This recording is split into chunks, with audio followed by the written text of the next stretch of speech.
positivement le combat contre notre moi possessif et dominateur et la vigilance. Quand Jésus insiste sur la vigilance, elle est toujours relative à lui, à sa venue, au dernier jour et à chaque jour. C'est tiré du catéchisme de l'Église catholique numéro 2730 et c'est sur ce, amis téléspectateurs de la SMA Togo TV, que je vous souhaite la bienvenue à Dies Domini, loué soit Jésus-Christ. Nous sommes au 19e dimanche du temps ordinaire de l'année C et l'évangile qui nous est proposé pour notre méditation ce 19e dimanche est tiré de Saint Luc au chapitre 12 du verset 32 à 48 ou en lecture brève du verset 35 à 40. Et pour les commentaires, je reçois le Père Boris Koujono. Bonjour mon Père. Bonjour aussi. Vous allez bien? Je vais bien par la grâce de Dieu. Et vous? Je vais bien aussi, par la grâce de Dieu. C'est toujours un grand plaisir de vous recevoir sur ce plateau. Alors, je vous invite à nous lire l'Évangile. Je ne sais pas si on va aller avec la lecture brève. Je vais prendre la version longue. La version longue, d'accord. Ok, on y va alors. Évangile de Jésus-Christ selon saint Luc. En ce temps-là, Jésus disait à ses disciples, « Sois sans crainte, petit troupeau. Votre Père a trouvé bon de vous donner le royaume.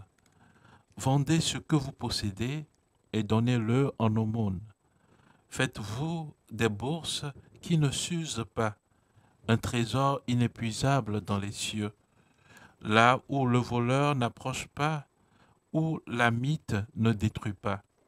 Car là où est votre trésor, là aussi sera votre cœur. Restez en tenue de service, votre ceinture autour des reins et vos lampes allumées. Soyez comme des gens qui attendent leur maître à son retour des noces pour lui ouvrir dès qu'il arrivera et frappera à la porte. Heureux ces serviteurs-là que le maître à son arrivée trouvera en train de veiller. Amen, je vous le dis, c'est lui qui, la ceinture au rein, les fera prendre place à table et passera pour les servir. S'il revient vers minuit ou vers 3 heures du matin et qu'il les trouve ainsi, heureux sont-ils. Vous le savez bien, si le maître de maison avait su à quelle heure le voleur viendrait, il n'aurait pas laissé percer le mur de sa maison. Vous aussi, tenez-vous prêts. C'est à l'heure où vous n'y penserez pas que le Fils de l'homme viendra. Pierre dit alors, « Seigneur, est-ce pour nous que tu dis cette parabole, ou bien pour tous ?» Le Seigneur répondit, « Que dire de l'intendant fidèle et sensé à qui le maître confiera la charge de son personnel pour distribuer en temps voulu la ration de nourriture? Heureux ce serviteur que son maître, en arrivant, trouvera en train d'agir ainsi. Vraiment, je vous le déclare, il l'établira sur tous ses biens. Mais si le serviteur se dit en lui-même, mon maître tarde à venir, et il se met à frapper les serviteurs et les servantes, à manger, à boire et à s'enivrer, alors quand le maître viendra le jour où le serviteur ne s'y attend pas, et à l'heure qu'il ne connaît pas, il écartera et lui fera partager le sort des infidèles. Le serviteur qui, connaissant la volonté de son maître, n'a rien préparé et n'a pas accompli cette volonté, recevra un grand nombre de coups. Mais celui qui ne la connaissait pas et qui a mérité des coups pour sa conduite, celui-là n'en recevra qu'un petit nombre. À qui l'on a beaucoup donné, on en demandera beaucoup. À qui l'on a beaucoup confié, on réclamera davantage. Acclamons la parole de Dieu. Louange à toi, Seigneur Jésus. Merci mon Père pour la lecture de ce long évangile. Alors on a l'impression, je ne sais pas si c'est moi seul, on a l'impression de lire un texte de Saint Jean. C'est assez condensé, dense, pas aussi clair comme les évangiles de Saint Luc, mais bon, on va y arriver. Est-ce que vous pourriez, s'il vous plaît, nous situer ce passage de Saint Luc dans son contexte? D'accord. Là, nous pouvons dire que ce texte se situe dans un grand ensemble de discours, hein, d'enseignements fournis par Jésus, qui parle de la confiance en Dieu, qui parle du détachement et surtout de la vigilance et de l'attente, de la parousie. Voilà, l'attente de La parousie, l'avènement. c'est quoi? L'attente. Non, on ne comprend pas les gros Voilà. mots. On n'en a pas fait le C'est ce séminaire. que j'étais en train D'accord. d'expliquer après Ok. l'énonciation du mot. Ouais. C'est l'attente du retour glorieux du Christ. D'accord. Alors, Ok. donc, Saint Luc écrit ce texte à des communautés vers l'an 80-90 après Jésus-Christ, Mhm. à des communautés qui se lassaient déjà d'attendre le retour du Christ. Mhm.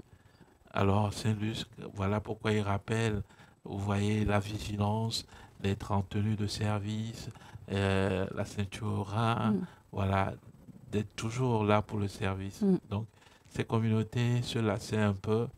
Ils pensaient que le retour du Christ était imminent, Mhm. parce que le Christ mourrait, disons, vers les années 30, 40 par là. Mhm. Et voilà le texte qui est là vers les années 80, 90. Là, ils étaient pressés, eux. Voilà, ils attendaient un retour imminent du Christ. Mm. Alors Luc réécrit cet évangile, ces paroles pour leur booster un peu, pour les booster un peu, pour leur communiquer encore une ardeur nouvelle à la vigilance et au service. Voilà.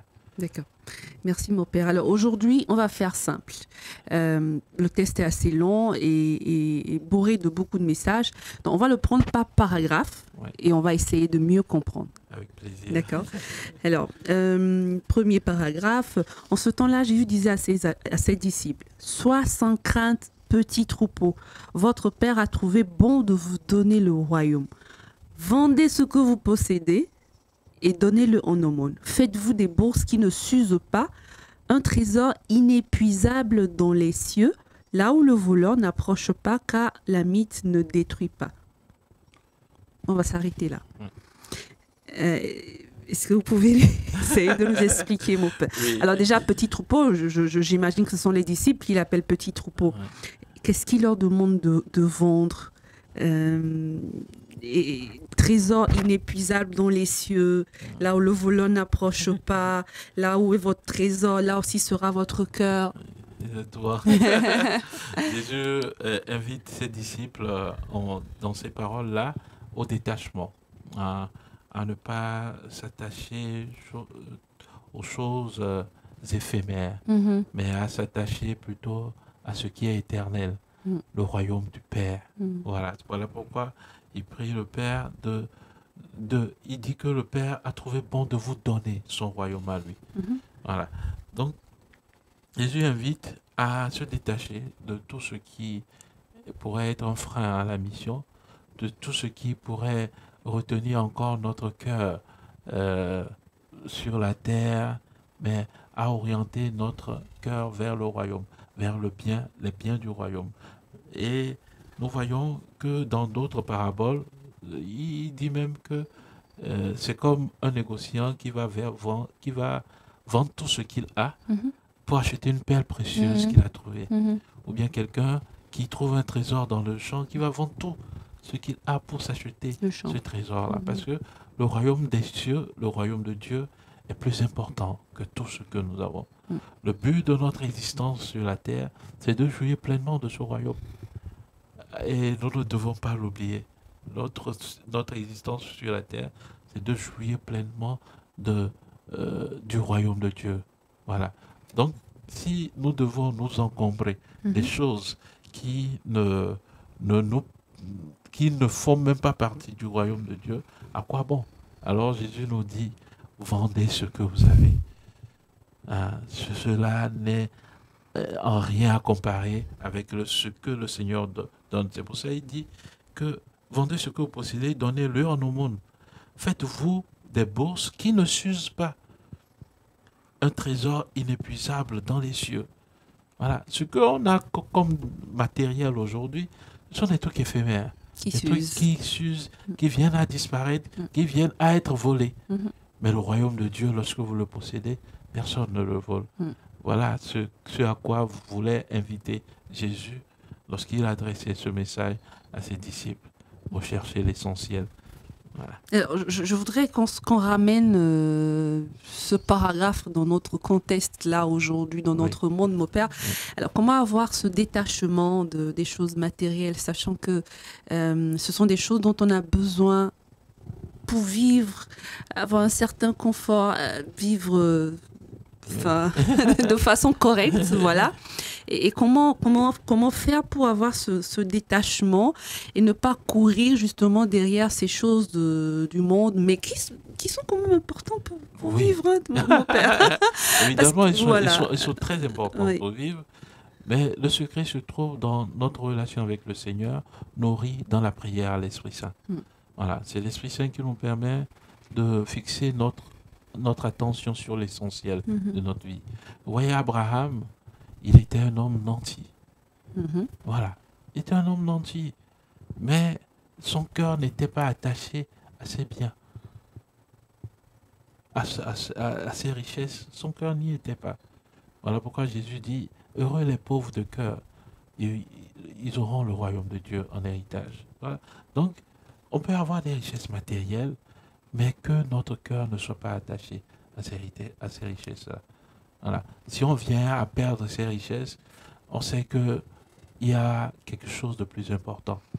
Voilà. Lorsque mon cœur n'est pas attaché à ces richesses, on peut même me voler ces richesses. Je sais que le Seigneur que j'adore, en qui je crois, je sais qu'il a quelque chose de meilleur pour moi. Voilà. Et beaucoup de saints contemporains l'ont compris. Quand nous voyons des gens qui abandonnent leur vie, leur état, Saint François d'Assise, qui était un homme très nanti, mais qui abandonne tout ça pour se lancer dans la mission du Christ. Quand nous voyons des gens comme Jean-Paul II, comme Mère Teresa, comme le pape François, de vénérer mémoire, voilà. Ils avaient tout à leur disposition, mais leur cœur n'était pas attaché à ces biens éphémères-là. Leur cœur recherchait le bien éternel qu'est le Seigneur. Voilà. Merci, mon père. Je vous en prie. Alors, le second paragraphe. Restez en tenue de service, votre ceinture autour des reins et vos lampes allumées. Soyez comme des gens qui attendent leur maître à son retour des noces pour lui ouvrir dès qu'il arrivera et frappera à la porte. Heureux ces serviteurs-là que le maître, à son arrivée, trouvera en train de veiller. Amen, je vous le dis, c'est lui qui, la ceinture autour des reins, les fera prendre place à table et passera pour les servir. Soyez comme des gens qui attendent leur maître à leur retour de noces. Oui. Alors, qu'est-ce qu'il veut nous dire par là? Le Seigneur dit, restez en tenue de service, votre ceinture au rein. Cela renvoie à une image forte dans l'Ancien Testament, la nuit de la délivrance du peuple d'Israël. Le peuple, ils avaient la ceinture au rein, le bâton en main, prêt à partir. De l'Égypte. Voilà.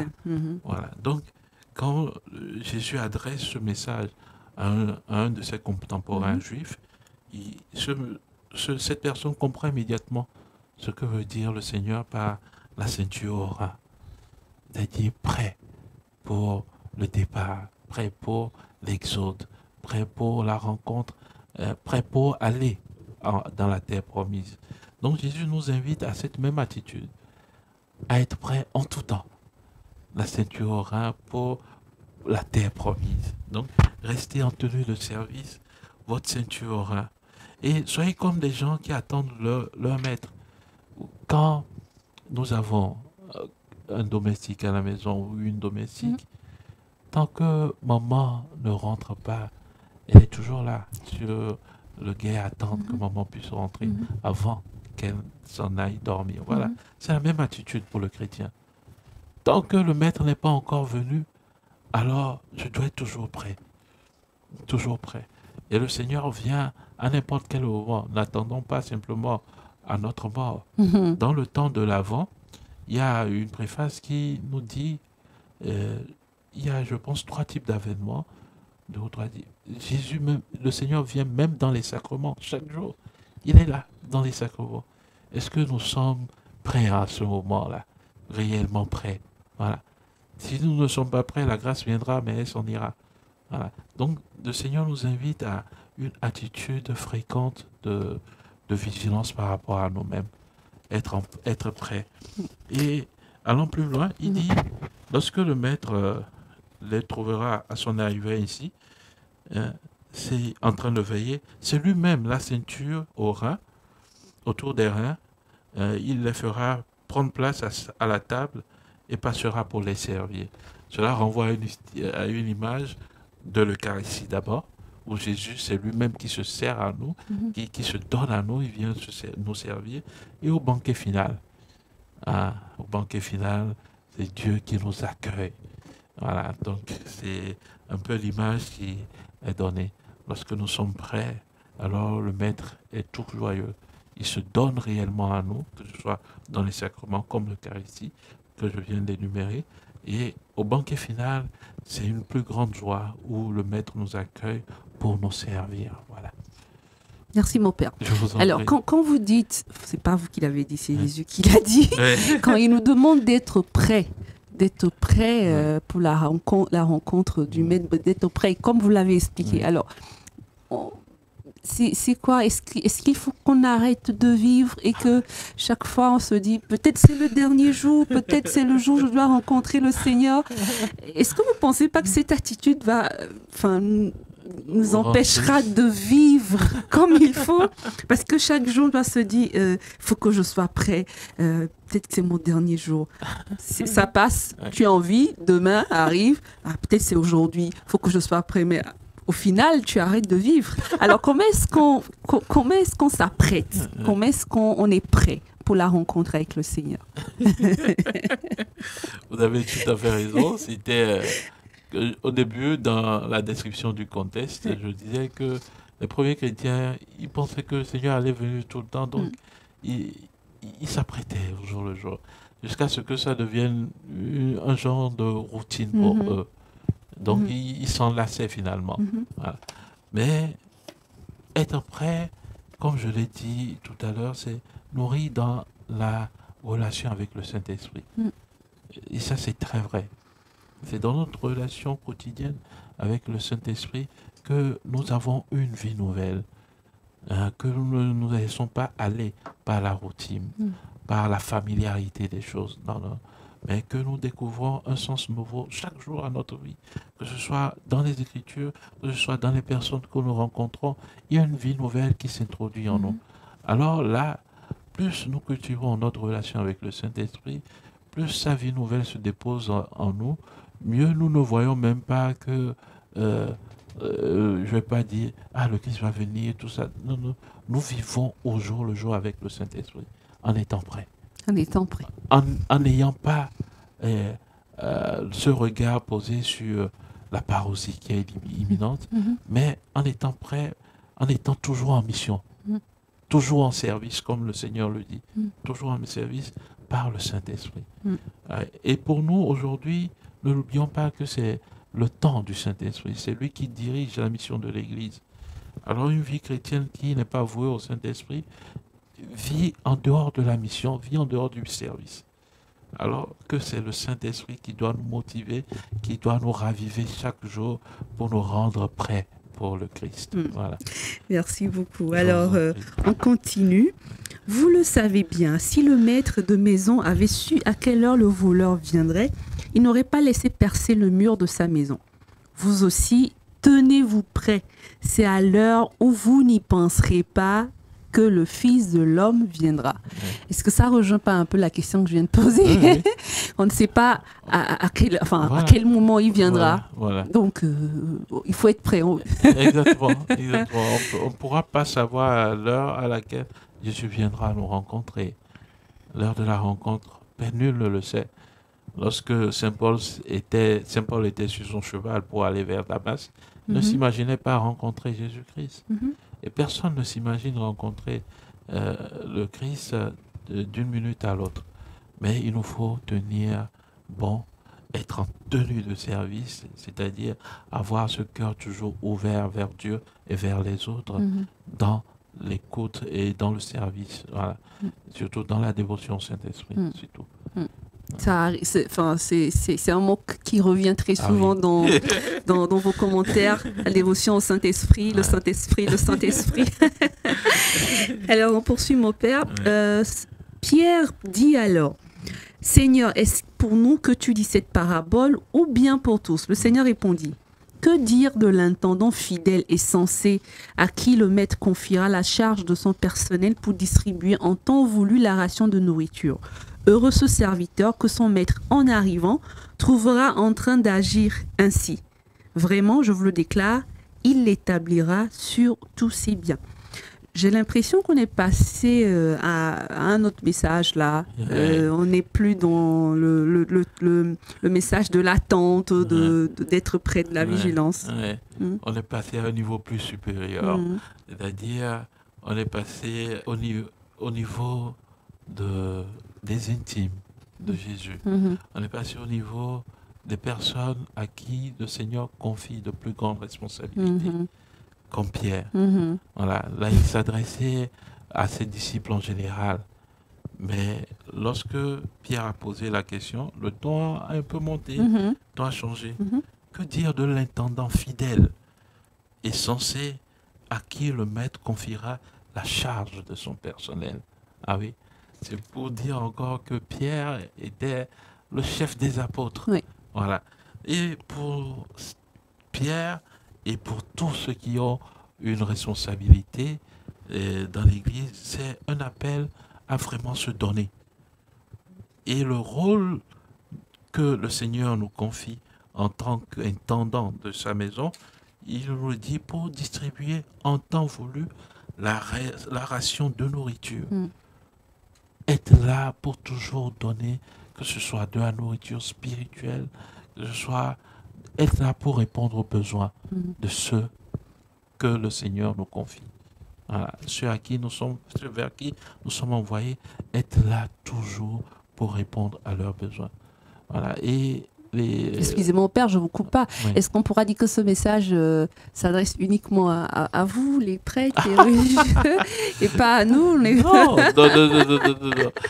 C'est vrai que tout le monde, tout chrétien est appelé à évoluer.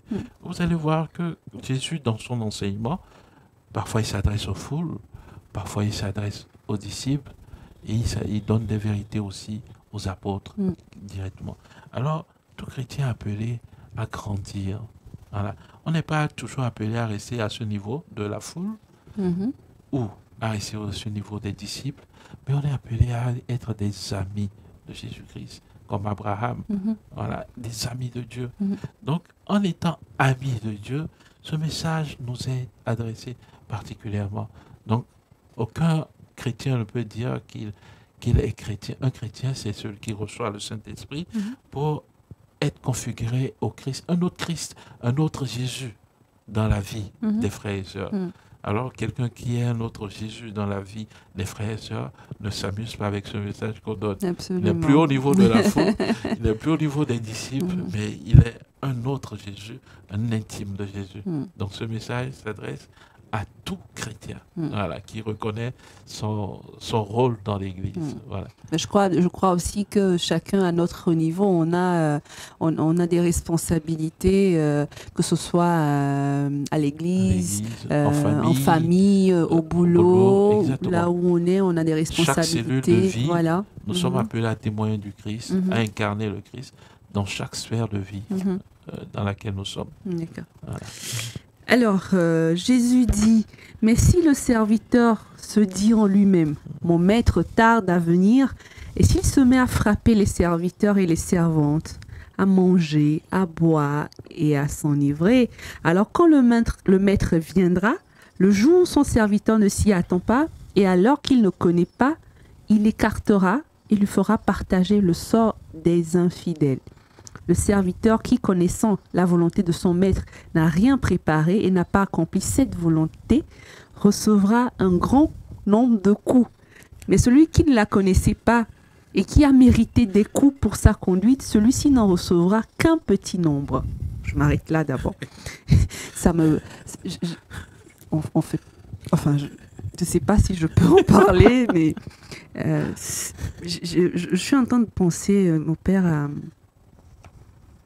aux dirigeants, aux grands dirigeants des nations, à qui je peux dire, puisque quand on vous érige en dirigeant d'une nation, je crois que vous avez un pouvoir, et je me dis peut-être c'est le Seigneur même qui vous a mis là-bas, et qu'on vous confie toute une nation, un peuple, vos enfants.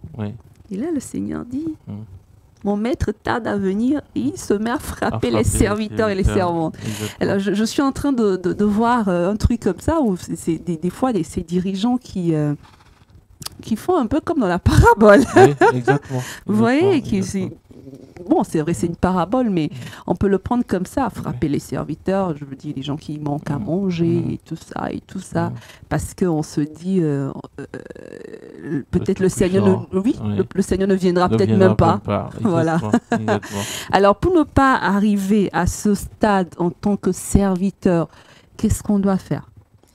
Quand on nous confie des responsabilités et quand on pense qu'on a un petit pouvoir, et pour ne pas aller au-delà et se dire on est dans un confort, on se dit le Seigneur il viendra pas maintenant, on peut faire ce qu'on a envie de faire et on méprise les gens qu'on nous confie. Alors en tant que chrétien, mon père, comment est-ce qu'on fait pour ne pas arriver à ce niveau? D'abord, c'est tellement facile de passer à ça. C'est très facile de passer de l'autre bord. Et je dis souvent, par exemple pour nous les prêtres, ce qui nous guette, c'est ce qu'on nous donne comme conseil évangélique. Que ce soit la pauvreté, que ce soit la chasteté, que ce soit l'obéissance. Voilà. Donc, la pauvreté, l'argent et autres, la chasteté, l'attrait au sexe et autres, l'obéissance, l'autorité, la recherche de pouvoir, de gloire et autres. Donc, c'est ce qu'on nous donne en conseil évangélique pour vraiment nous tenir en bonne conduite. Alors, pour ces dirigeants et pour tout chrétien, il nous faut connaître le vrai sens du mot autorité. Quand on parle d'autorité, aujourd'hui, on pense à quelqu'un, un dictateur, quelqu'un qui a tous les pouvoirs. Mais quand on va à l'étymologie du mot autorité, que ce soit en grec ou en latin, autoritas et autres, on voit que l'autorité fait grandir.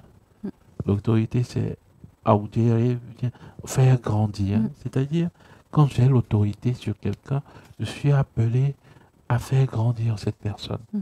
C'est ça, au fait, l'autorité. Quand Dieu nous donne autorité, c'est pour faire grandir ce qu'il nous confie. Alors, lorsqu'on a ce sens de l'autorité, on est appelé à vivre selon ce sens de l'autorité. Pas une autorité abusive qui nous donne plein pouvoir sur toute chose. Non. Dieu lui-même, quand il crée la terre et il dit à l'homme, soumettez-la, dominez-la, ce n'est pas une domination abusive, mais c'est une domination d'amour. Voilà. Donc tout homme qui a une autorité est appelé à servir ceux qu'il gouverne avec amour, à l'image du Christ. Voilà. Le Christ, il avait autorité sur ses disciples, il gouvernait tout ce qu'il était là, mais il n'avait pas une autorité dominatrice, abusive sur eux. Non, non, non, non. Mais c'est une autorité d'amour. Alors, Jésus nous le rappelle, que ce qu'il nous confie, voilà, d'abord, il nous dit d'être en tenue de service. Savoir toujours qu'on est serviteur, même si on nous confie les choses, c'est-à-dire, on doit toujours, on a ce rapport de rendre compte. Ouais. Hein, même en tant que dirigeant, l'autorité ne vient pas de nous. Elle nous est toujours donnée par quelqu'un. Voilà pourquoi presque dans tous les pays, ils viennent après des serments, soit sur la Bible, ou soit sur le Coran, en tant que dirigeant. Voilà, pour reconnaître que ce qu'ils sont ne vient pas d'eux-mêmes, mais ils le tiennent de Dieu. Voilà. Donc si, dans ma vie de tous les jours, je cultive cette relation avec le Seigneur, plus je la cultive, plus grandit en moi l'humilité. On a eu des, des présidents, hein, et je pense c'est Tanzanie ou quoi, dont la cause de béatification est encore au Vatican. Voilà. Donc, même en tant que responsable politique ou dans toute sphère, on est appelé à incarner le Christ. On doit devenir saint dans ce que nous exerçons. Voilà. Si cela vient à nous manquer, alors là grandit en nous l'orgueil et nous dispersons le troupeau du Christ. Et nous aurons à en rendre compte. Et je rajouterais qu'il faudrait qu'on commence, qu'on mette ces conseils-là déjà dans nos cellules paroissiales, à la maison, au boulot, avant de prétendre demander à nos dirigeants de le faire. Parce que si nous-mêmes, on nous confie une petite responsabilité, une petite autorité, on se met à brimer ceux qu'on a, ceux qui sont, ceux qu'on a en charge, ceux qui sont sous nos responsabilités. Alors, on ne peut pas demander à des gens qui sont au-dessus de nous de faire pareil. C'est vrai qu'on parle d'autorité, on braque le regard immédiatement sur les dirigeants et autres. Mais la base, c'est la famille. Si l'éducation est réussie en famille, alors la société est sauvée. Alors l'Église se réjouit. Voilà. Mais si la base est faussée en famille, alors on a encore du pain sur la planche. On s'abandonne simplement à la grâce de Dieu. La grâce de Dieu. Alors, la fin de ce test nous dit « À qui l'on a beaucoup donné, on demandera beaucoup. À qui l'on a beaucoup confié, on réclamera davantage. » Alors, ces mots font un peu peur. En tout cas, moi, ça me fait un peu peur, mon père. Là, je me dis, dans ce cas, il ne faut pas que le Seigneur me confie quelque chose. Je ne veux pas. Si on doit me demander après, parce qu'on m'aura beaucoup donné, je ne veux rien. Qu'on ne me donne rien. Comme ça, je sais qu'à la fin, je n'aurai pas à rendre compte de quelque chose. Je rendrai compte de ce que moi-même j'aurais fait sur la terre. Mais qu'on me confie beaucoup de choses et qu'on me demande après... Et parfois, le Seigneur, on dit, il sème des choses secrètement en nous. Nous ne sommes même pas conscients de ce que nous avons reçu comme talent, comme grâce de la part de Dieu. Mais nous aurons à en rendre compte. Ah oui. On oublie. Parce que lui, il a déjà déposé ça en nous. Et il compte sur nous comme intendant, comme gérant de sa grâce. Voilà. Avant même ces dernières phrases, il y a une phrase qui dit: le serviteur qui, connaissant la volonté de son maître, n'a rien préparé, n'a pas accompli cette volonté, recevra un grand nombre de coups. Mais celui qui ne la connaissait pas et qui a mérité des coups pour sa conduite, celui-là n'en recevra qu'un petit nombre. C'est-à-dire que tu connaisses, que tu ne connaisses pas, tu recevras des coups quand même, quoi. mais il est dur des fois, notre papa. C'est ce que je dis, qu'il a semé des choses secrètement en nous. Il a laissé sa volonté en nous. Et il nous donne de connaître cette volonté. Et encore, bien plus, nous, chrétiens, nous sommes appelés à connaître sa volonté et à faire sa volonté. Alors pour nous, ce ne sont pas des talents naturels qu'il faut évoquer, mais dès que nous n'accomplissons pas la volonté du Père, nous sommes disposés à recevoir un grand nombre de coups. Préparons nos fesses. On compte sur sa miséricorde.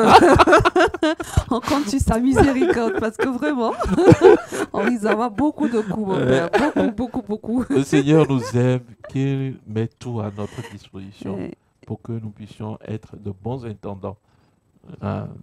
Donc, il met tellement de choses à notre disposition, à nous de nous rendre sensibles à sa grâce, d'être conscients de tout ce que le Seigneur a mis en nous en tant que ses disciples, que ce soit des dons spirituels, des dons naturels pour le service de son peuple.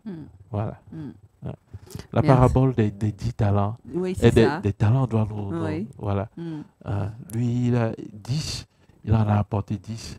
5, il a apporté 10. Et Jésus dit, serviteur bon et fidèle. Et le premier don que le Seigneur nous fait, c'est son Esprit Saint. J'y reviens encore. Mm.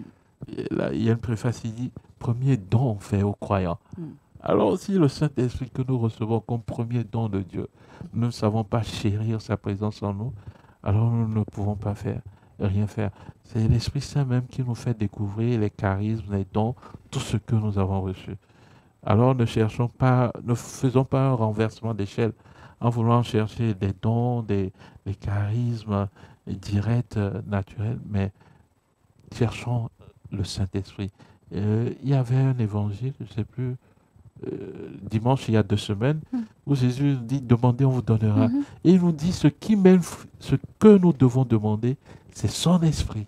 Oui. Dieu ne peut pas refuser son esprit. Alors, l'essentiel, c'est l'Esprit Saint d'abord, et alors le reste suivra. Voilà. Merci beaucoup, mon père. Je vous en prie. Alors, on a dit beaucoup de choses. Énormément de choses. Que devons-nous retenir de l'évangile de ce 19e dimanche? Énormément de choses. Ah oui. L'évangile nous appelle à la vigilance et à rester en tenue de service. Voilà. Et pour entretenir ces vertus de vigilance et de service, il nous faut être disponible à l'action de l'Esprit Saint, augmenter en nous la vie de l'Esprit Saint. Voilà. C'est très important, c'est de lui que tout part. Donc, aussi reconnaître que Dieu compte sur nous dans toutes les sphères de nos vies, en famille, en société, au marché, où que nous soyons, Dieu compte sur nous comme ses lieutenants, voilà, ses intendants. Et nous sommes appelés, nous avons partout des autorités, minimes qu'elles soient, nous avons des personnes à charge. Nous avons des âmes à conduire, que ce soit un ami même, que ce soit un copain, que ce soit un enfant. Nous avons des personnes à charge, même un parent, que nous devons conduire avec humilité, en reconnaissant notre place à travers le service et à travers la vigilance. Vigilance pour nous-mêmes, pour être toujours en tenue, et vigilance par rapport aux autres, pour que le loup ne s'empare pas du troupeau. C'est pour ça que le Seigneur dit, pour donner la nourriture en temps voulu, que la brebis n'aille pas chercher la nourriture ailleurs, alors que le Seigneur te donne cette nourriture pour nourrir son troupeau. Voilà. Donc en somme, voilà ce que nous pouvons retenir. Merci infiniment, Père Maurice. Merci pour ces commentaires nourrissants. Je vous en prie, vraiment. Quand vous êtes là, j'ai toujours, quand vous finissez vos commentaires, il y a toujours une chanson qui me vient à l'esprit. On y va. Je ne sais pas si c'est là, vous la connaissez. Ouais. Prépare-toi, prépare-toi à la rencontre de ton Dieu. Seras-tu prêt quand il viendra? Seras-tu prêt? Prépare-toi, prépare-toi. Le jour du Seigneur viendra comme un voleur dans la nuit. Veux-tu être de ceux-là qui partiront avec lui? Voilà, après. Je vais chercher. Vous avez une très belle voix aussi. Merci beaucoup, Père. Alors, chers amis, aujourd'hui, l'Évangile nous rappelle et nous exige de nous tenir toujours prêts. Car c'est l'heure où nous n'y penserons pas que le Fils de l'homme viendra. Il faut toujours veiller. Nous devons vivre en tension permanente, désinstallés. Nous sommes des pèlerins sur un monde qui passe et notre véritable patrie étant le ciel. C'est vers ce point où se dirige notre vie. Que nous voulions ou non, notre existence terrestre n'est qu'un projet face à notre rencontre définitive avec le Seigneur. Et c'est dans cette rencontre à qui l'on a beaucoup donné, on demandera beaucoup. À qui l'on a beaucoup confié, on réclamera davantage. N'est-ce donc pas le moment le plus important de notre vie? Vivons la vie de façon intelligente. Rendons-nous compte de quel est le vrai trésor. N'allons guère derrière les trésors de ce monde, comme d'ailleurs tant de gens font souvent. N'ayons pas leur mentalité. D'après la mentalité du monde, autant tu vaux, autant tu as. Les personnes sont valorisées à travers l'argent qu'elles possèdent, leur catégorie sociale, leur prestige, leur pouvoir. Mais tout cela, aux yeux de Dieu, ne vaut rien du tout. Suppose aujourd'hui, quand l'on découvre que tu as une maladie incurable et que l'on t'accorde tout au plus un mois de vie. Alors, qu'est-ce que tu vas faire de tout ton argent, de tout ton pouvoir, de ton prestige, de ta classe sociale? Qu'est-ce que tu vas en faire? Ils ne vont te servir à rien du tout. Te rends-tu compte que tout ce que le monde évalue autant, le moment de la vérité ne sert à rien? Et alors, lorsque tu regardes en arrière, autour de toi, tu vois que toutes ces valeurs sont totalement changées. La relation des personnes qui t'entourent, l'amour, ce regard de paix et de compréhension deviennent tout à coup les vraies valeurs, les trésors authentiques que tu avais toujours méprisés. Alors, ayons l'intelligence évangélique de discerner quel est le vrai trésor. Que les richesses de ton cœur ne soient pas les dieux de ce monde, mais l'amour, la vraie paix, la sagesse et tous les dons que Dieu donne à ses fils préférés. Merci de nous avoir suivis. On se retrouve la semaine prochaine pour un nouveau numéro de Dies Domini. Restez bénis. Au revoir.